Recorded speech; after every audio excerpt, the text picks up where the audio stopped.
Good morning, everybody. Welcome. Welcome to Awakening Ways Spiritual Community. It's so good to be able to see you. Awakening Ways is a New Thought spiritual community in the lineage of Dr. Ernest Holmes. It's a community that believes that there is a golden thread of truth and love that winds its way through all great spiritual traditions. And that whatever spiritual path you're on, if it's the right path for you, then it's the true path. And that there is a way for each of us to come to a place of oneness with the divine. Many ways to do that.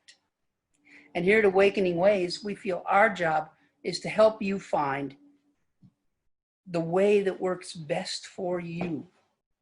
And so we do that through classes, through meditations, through Sunday gatherings like this, through wonderful music, through uplifting talks, through one-to-one counseling, through prayer. Soon we're going to be doing some workshops and classes online because obviously we can't go back to the way things were right now. But as soon as we can, we will. And in the meantime, we're all here together. We're all here in this place. So for this moment, for this divine and sacred moment, wherever you came from and wherever you go when you turn off your computer today, welcome home. We've been waiting for you. If you will, let's just take a moment. Move into the silence as we invoke spirit in this place, here and now. As we begin to do the business of the day, the business that is so important. Let's know together, as I know, that there is one divine source, one infinite consciousness and life in the universe, one infinite and eternal unconditional love for all beings in the universe. And that all sentient beings are one with that source, one with that life, one with that consciousness, one with that love.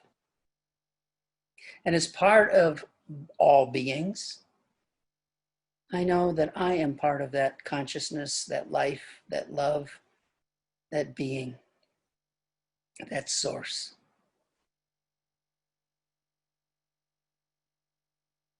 So right here and right now, I know for each of us that this is true for us as well. It's true for us that we are part of it. And it is all of us and more. And so right now I declare for us that this gathering we're having right now, filled with the love and the consciousness of spirit, is perfect for each of us, and that each of us hears something we need to hear today. To be raised in that consciousness of our oneness with the divine, and to be led to a new way of loving all sentient beings more completely, more unconditionally than we ever have before. I know this for each of us, that as Dr. Jan speaks, she speaks to our hearts. I know that the music this morning speaks to our souls. And I know that together we are on this path of enlightenment and awakening that is the path, the only path that any sentient being ever walks. I'm so grateful for this community, so grateful for this beingness, so grateful for this awakening, and knowing that this is all unfolding perfectly, I simply say, and so it is. And so it is. Amen.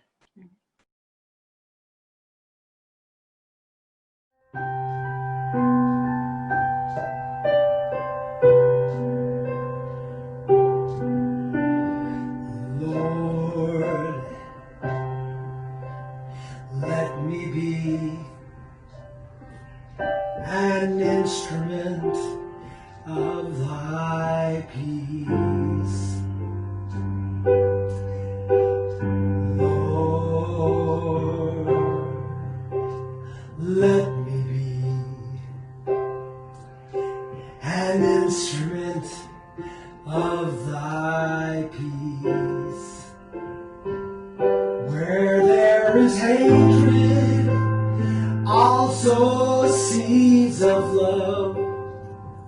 Where there is injury, pardon, also despair to hope. Doubt to faith, darkness to light, sadness to joy. Oh, I can be an instrument of thy peace.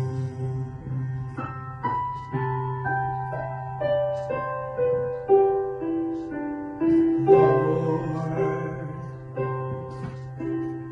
let me be an instrument of thy peace. Please,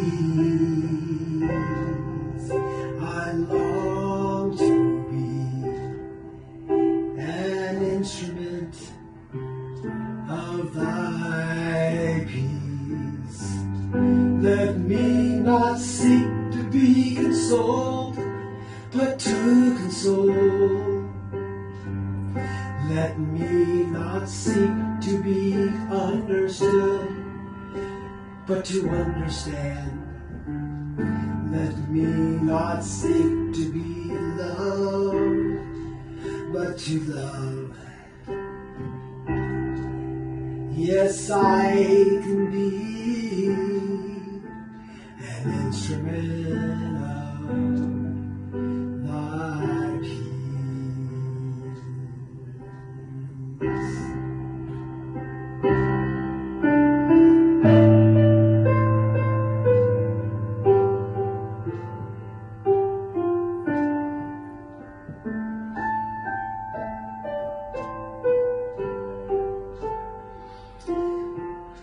It's in the giving that we receive.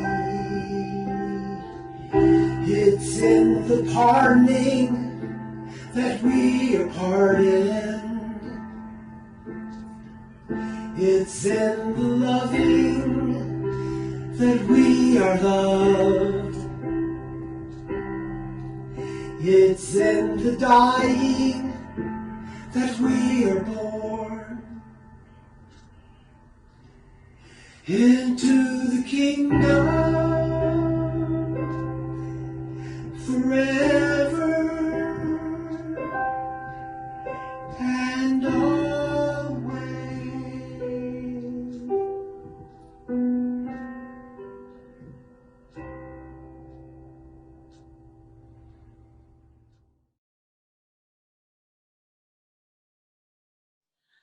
As a child, I thought it was about courage and being a warrior, about Don Quixote riding off into the sunset, seeking to change things, dreaming the impossible dream and fighting the unbeatable foe.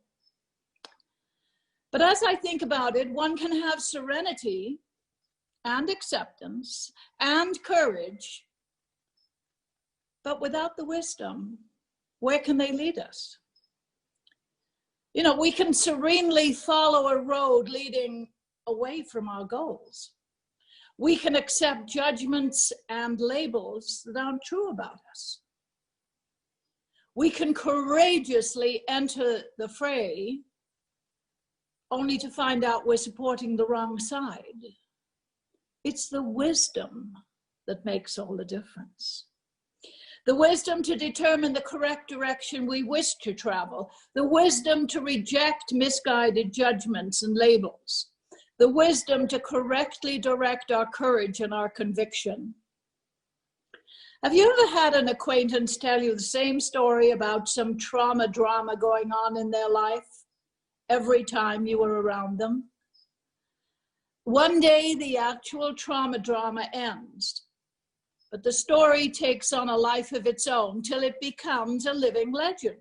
And eventually the story turns into their history or her story and defines who they are in the world.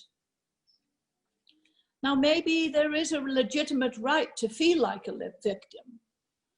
We can make an unconscious choice to stay a victim, telling and retelling our story, and the story can keep us stuck and powerless.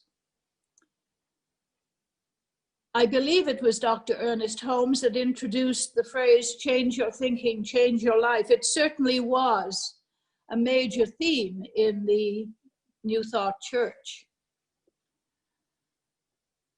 The belief that there is one creative power for good in the universe and that we can use it. The concept that thoughts and feelings are the intangible basics behind creation and change. Thought creates form by the immutable law of cause and effect. When we change our thinking from negative to positive, from affirmative thinking, we change from unpleasant life experiences to more desirable ones.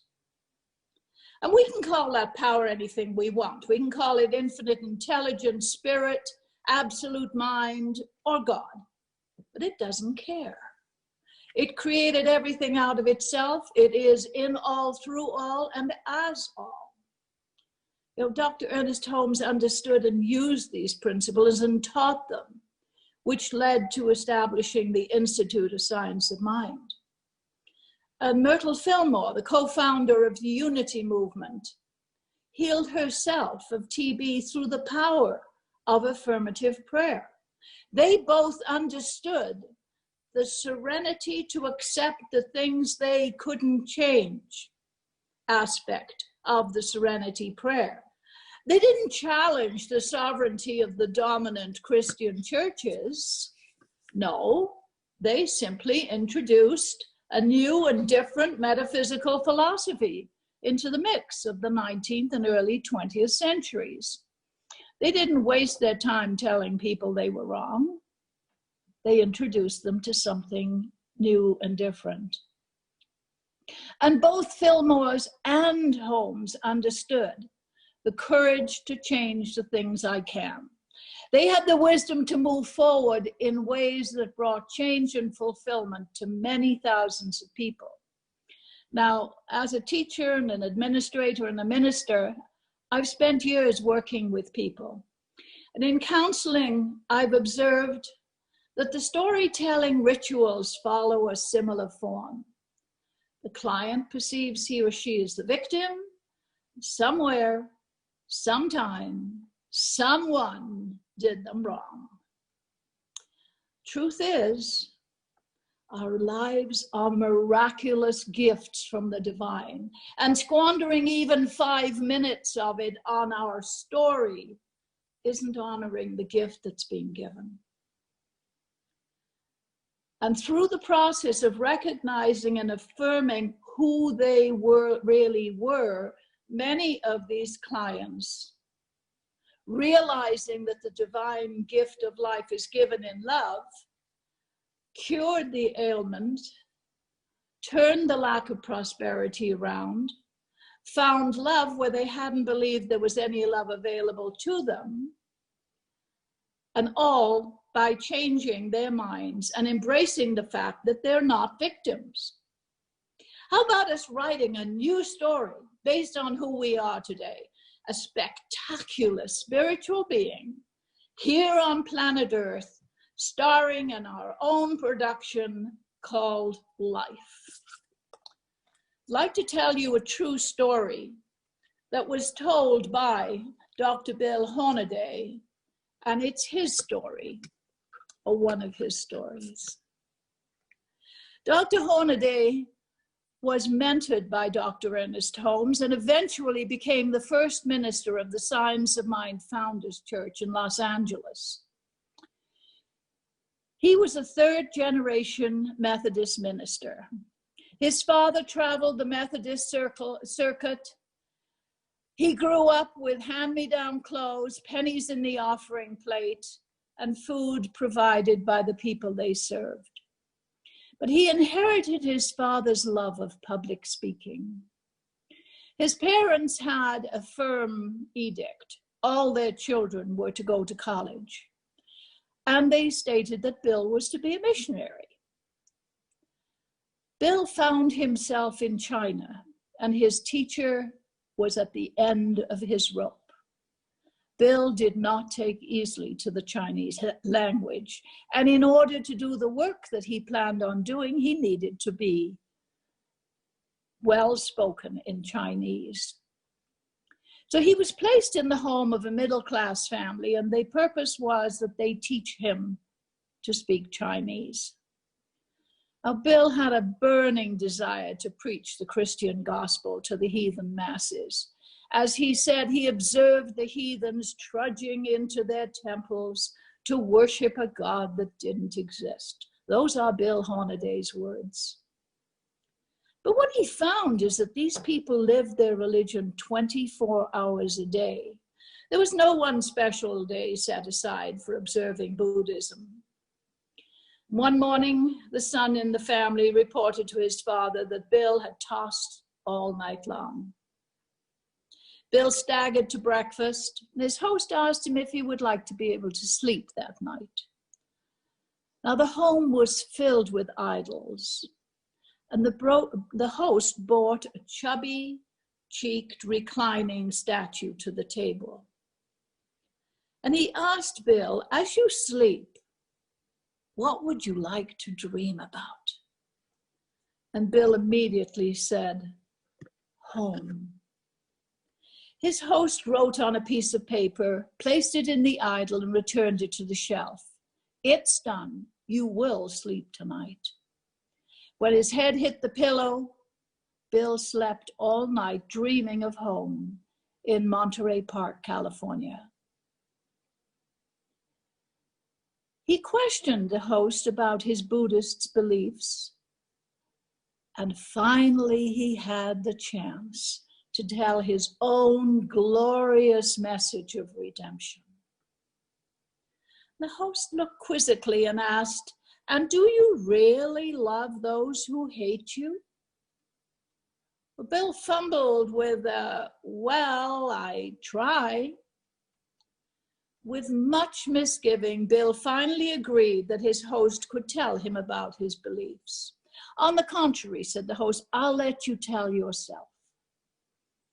So he sat before a shrine on the floor, and his host produced two exquisitely carved hand-sized pieces of ivory. When placed together, the carvings fit perfectly. He placed them on the floor in front of Bill, and he said, the first requirement is that you be honest with oneself. If you are prejudiced towards anyone, place the ivories a few inches apart. After a moment of soul searching, Bill managed to meet his host's eye, and his host was too courteous to allow himself to smile. But Bill placed the blocks a few inches apart. If you are afraid of any person, place, or thing, you must move them apart. Of course, Bill was afraid. He was afraid of life, and he was afraid of death. And he moved the blocks a foot apart. If you feel guilty about anything you've done in the past, move them again. In Bill's world, everything was straight and narrow. Everything enjoyable was a sin, and he was filled with guilt. He moved the blocks once more. If you are uncertain about your relationship with a power greater than yourself, move them once again. And Bill put them where he felt they belonged. And his host said, "This is good. You are honest. Now take all the thoughts you have used to separate the ivories and reverse them. Prejudice can be erased with love and understanding. Fear disappears as one grows in strength and wisdom. And guilt should not accompany a young man who means to do his best for all other men. And a recognition of the power within greater than the small self is like a flower opening to the sun, the true beginning of the love of God." There, this is your religious service. When you have forgiven yourself and others, when you have recognized that all life is God, that life is within you, then you can bring the ivory blocks together in wholeness. You'll feel better, and life henceforth will have more meaning. The day Bill left that Chinese family, his host spoke English for the first time, fluently. He was a graduate of an American university, and he majored in agriculture. "You learned faster because you couldn't lean on me," he told Bill. "We have great resources within ourselves when we're forced to use them." They shook hands warmly, and Bill left them with their religion intact and returned to America enlightened. That experience was a catalyst in opening up Bill's life, and it took some time before he finally found the science of mind. But he knew when he found it that he had come home to the principles that he had learned in China. Now, that Chinese businessman had the courage to change what he could by showing young Bill his true worth. Bill had the courage to change himself, his own life. He didn't let the old family tradition keep him stuck in a role that no longer worked for him. Sometimes the wisdom to know the difference can be difficult to define. And finding a way to understand what can be done isn't always easy. And defining what it is that we can do can be a challenge. And hereupon I'm going to tell you another story. It was the summer on a Saturday in 1956, and an American car rolled into Kavala, the Greek port on the Aegean Sea. Kavala was nearly destitute from the after effects of a civil war. Nick, a very young teenager, was downtown, and one of the fruit stand operators asked him, "You speak English? See what these people want." Nick approached Utah State College professor, his wife, and her widowed sister, Beulah Hunt. The car had a broken cotter pin, and they could not be driven in reverse, and the local garage could not fix it until Monday. Nick offered to be their tour guide, and that afternoon he took them to a water polo game. The next day, they traced the life of the Apostle Paul throughout ancient Philippi, all in forward drive. When the car was fixed on the Monday, they left. But Mrs. Hunt sent Nick a Christmas card, and they stayed in touch. But one letter from her changed his life. He was finishing high school, and the letter asked, "Would you like to study in the United States?"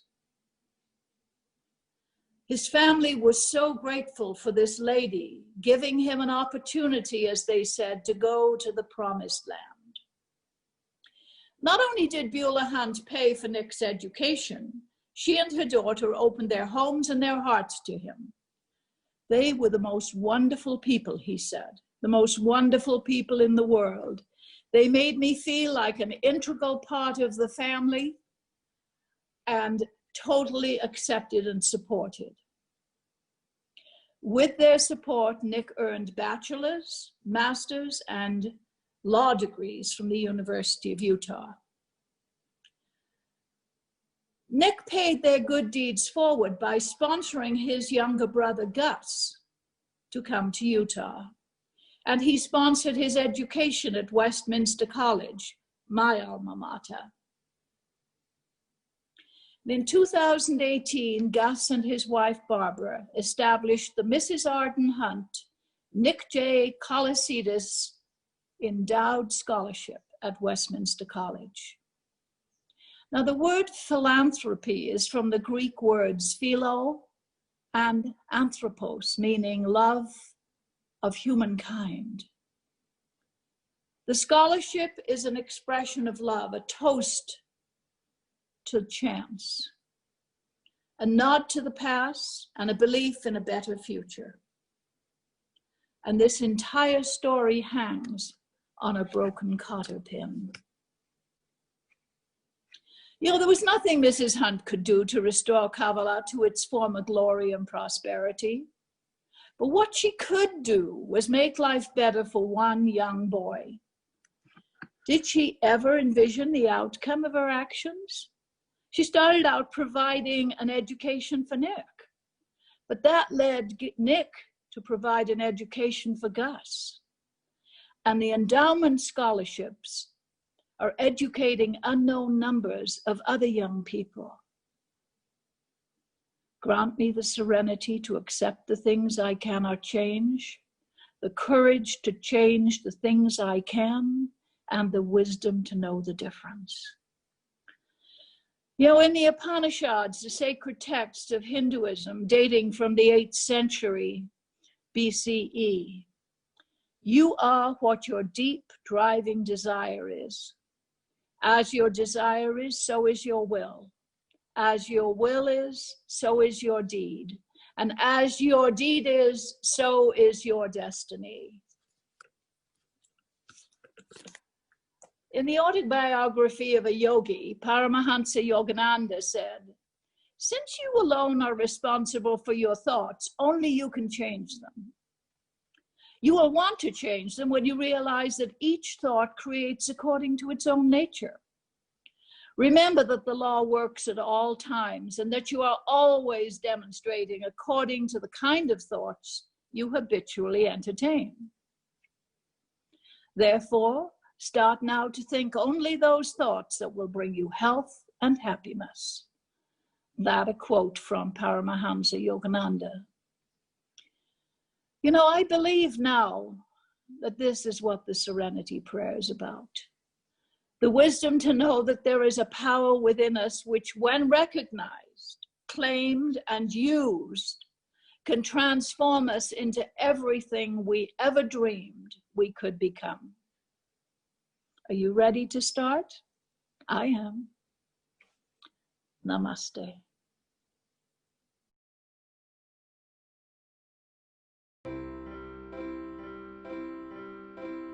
I am so alive. I am so alive. I am so alive. I am so alive. I am so alive. I am so alive. I am so alive. I am so alive. I am so alive. I am so alive. I am so alive. I am so alive.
Good morning. Thank you so much, Dr. Jan, and thanks to our musicians this morning, especially Jim Townsend and the Soulshine and the One Voice Choir, sounding good this morning.